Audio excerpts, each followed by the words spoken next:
Opportunity to speak with our friend Steve Robinson from the Maine Wire, who joins us on Mondays for a peek at what's going on in the world of Maine politics and news. Steve, how are things? Fantastic, Matt. Good morning. Probably better for us than it is for Janet Mills, having just been mercilessly booed at the Moose Lottery. You were actually there. I know you didn't have an opportunity to see that live because you had left by then, but you actually were at the Moose Lottery. Not ordinarily something I would probably cover, certainly not with you when you join us on Mondays, but interesting the crowd reaction to Janet Mills, basically in her home turf. Can you tell me a little bit more about what we know happened on that day? Yeah, I mean, it was a great turnout. I would say there were somewhere between 1,000 and 2,000 people there while I was there. For those who haven't been, it's kind of like a fair-like atmosphere. The Moose Lottery drawing rotates towns, so it's not in Farmington every year. And I think next year it's going to be in Acton. But it was in her hometown of Farmington, and so there was a lot of speculation beforehand that she would be there, and they had her go up and read the first series of names who had won a chance to hunt a moose. And for people who are unfamiliar with this sacred Maine tradition, it's it's a big event. People sometimes spend 10 years buying a chance to go hunt a moose in one of the districts in Maine without winning. And if they eventually win, it's a big deal. There's a lot of familial tradition around the moose hunt. And when Governor Mills was first mentioned by the Inland Fisheries and Wildlife Commissioner, Judith Camuso, there were loud boos, very, very loud boos.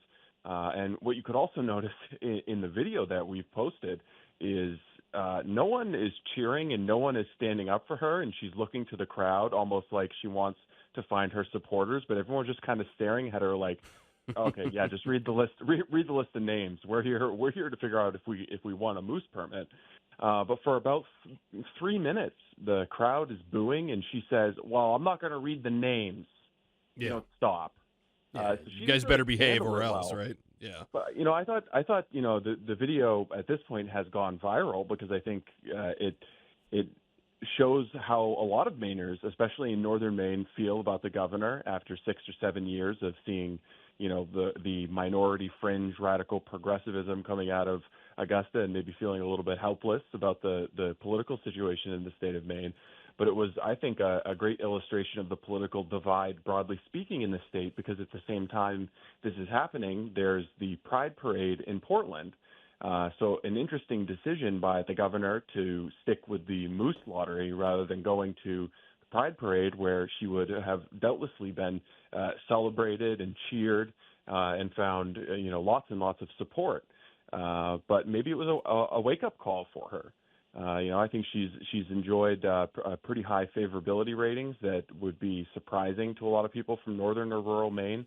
And she got a dose of how Mainers actually feel right in her hometown. I thought it was telling. I mean, I was trying to listen to a little bit of the booing because it wasn't just boo, boo, boo. There was actually things that were being said by people there. And it was hard to make out, obviously, because, it's like cell phone video or whatever. But I heard things like "I have a daughter" and "protect girls" and stuff like that. It seemed like at least some of the angst in the crowd was probably related to the debates that were happening in the legislature over the trans athletes and girls sports stuff and many of the other recent controversies that have taken place there, and maybe holding her personally responsible for not leading. And she obviously was, the one picking a fight with Trump in the first place over this issue. So, I feel like that is a pretty big part of the booing, maybe. Yeah, I mean, to the extent that you could hear individualized criticisms of the governor, that was the biggest one for sure.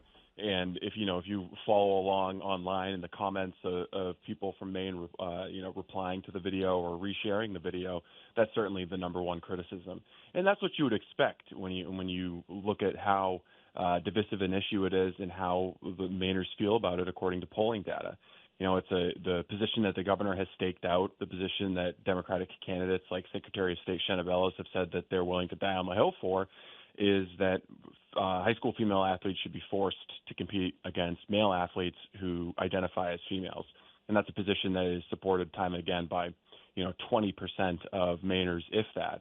So she's, staked out an unpopular position. And if there's anywhere where you're going to find, that kind of woke progressivism unpopular, it's got to be with the people in northern Maine who are going, gathering around for a chance to shoot their guns at a 1,500-pound bull moose. This is not the place where the drag queens in Portland that are reading the weather on News Center, Maine, are going to be real popular. There's no drag queen story hour at the Moose Lottery. And there is not. Steve Robinson joining us from the Maine Wire, obviously, and the Robinson Report, which you should just check out online right now. Steve, the other thing I wanted to touch with you, if I could, is kind of a big national story, obviously, but I want to talk a little bit about the reaction here in Maine to the strikes by the President of the United States against Iran's nuclear facility. In terms of the congressional delegation and what you're hearing from them, and sort of politically inside the state, what do we know? Yeah, so I guess the first thing I would say is that the former governor of Maine, Paul LePage, who's running for Congress in Maine's 2nd Congressional District, is actually the front runner, if you believe the poll that's been released showing him over incumbent Democrat Jared Golden. He released a statement on X almost immediately, giving kind of tepid support for the strike, but kind of echoing the Trump position that we don't want this to become an extended forever war. So immediately a willingness from the former governor to start weighing in on items of foreign policy, which is something that's kind of, if you've been watching, LePage for 10, 12 years, you're unaccustomed to seeing him weigh in on foreign policy. So I thought that was interesting. But I think at the end of the day, there won't be a lot of daylight between LePage and Golden when it comes to matters of foreign policy, because Golden tends to be more of a hawk than other members in his party. He's certainly not out there with AOC and Bernie Sanders, condemning the strike, just kind of like knee-jerk anti-Trumpism. Yeah. But you may see something like that play out in Senator Collins' Senate race. She's facing a challenge from a young Democrat, Jordan Wood, who lives in a fabulous mansion on the coast, by the way, just an absolutely opulent palace. I mean, the guy's built a career opposing Citizens United, and if that's the kind of house that opposing money in politics gets you, sign me up for it. But anyways, he may be someone who comes out and attacks Senator Collins for supporting the strikes, which she did before and will subsequently. She was very bullish on striking Iran, taking out their nuclear program. So you could see this become a political issue in the Senate primary, in the Senate election with Collins. But other than that, I think it'll be rather mute. It's interesting that Democrats, broadly speaking, didn't really have any intellectual debate over whether or not the U.S. should be involved in the Iran strikes. They certainly didn't have a Tucker Carlson / Ted Cruz-esque conversation. That's for sure. No. Yeah. It was interesting that where did all the anti-war Democrats go? They've kind of crawled out now that Trump has finally pulled the trigger, and they're opposing it. But beforehand, there was no kind of back and forth within the Democratic Party, about whether or not the strikes were legitimate or in the U.S. interest, or opposition to forever wars. It seems like going whole hog for Ukraine has kind of broken the modern Democratic Party, where they're like habitually on a pro-war footing. And Angus King, for all his interest in the United States military, the projection of force, he has not said anything about the Iran strikes as far as I've seen. Going back maybe a week now, just total silence from him.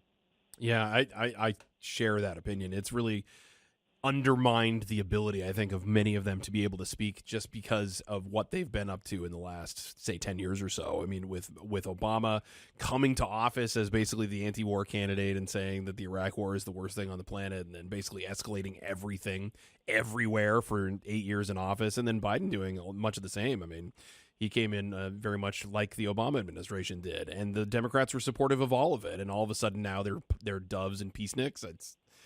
It's not very credible, I guess. So not surprised that I think their statements, I was watching them too when all this stuff was happening. They sort of just evaporated into the wind, didn't they? I mean, like, I'm watching all these statements on X and these press releases on their websites and stuff. Like, nobody's even giving, like, they're getting patted on the head. Like, they're just like, thanks a lot for that. That's great. Let's move on and talk to people who actually seem to have some sort of sense of what's going on right now. It's stunning to me to see how bad they are at this, Steve. Yeah, and I think that there was a lot of, I guess the debate over whether or not the strike should happen and the attacks on, Tucker Carlson for becoming the figurehead of I guess, like the Mark Levins of the world would say isolationism, and then Mark Levin being the head of, neoconservatism. There was a lot made up of, there's a lot made of this kind of schism within the Republican Party. Like you had to pick one or the other. There was no gray area in between. But it seems to me that those are two poles of a foreign policy position or philosophy, and there's a lot of, middle ground in between that most Republicans find themselves on. And it seems healthy to have a political movement or a political party where there's a broad diversity of opinion. Yeah. And then you've got some internal debate that hopefully, sharpens your focus to the right and prudent foreign policy position. Whereas on the left, it was just kind of like there was no debate. It was just, we're for war. Like there's bombs to be dropped? Yes. Let's go buy another flag. Well, when I drive home today, Steve, I know I'm going to be driving past the faded, sort of still kind of yellow and blue Ukraine flags in a lot of people's houses, and I'll salute them on my way by. Thanks a lot. Well, appreciate it. I want to buy flag futures. We've gone from the Ukraine flags to the Palestinian flags to the Mexican flags. Now there'll be Iranian flags. I want to find a futures market so we can bet on which flag is going to become the next buy. All right, I'll go in on a new flag company with you if you want to. Thanks a lot, Steve. As always, we'll talk to you again next Monday.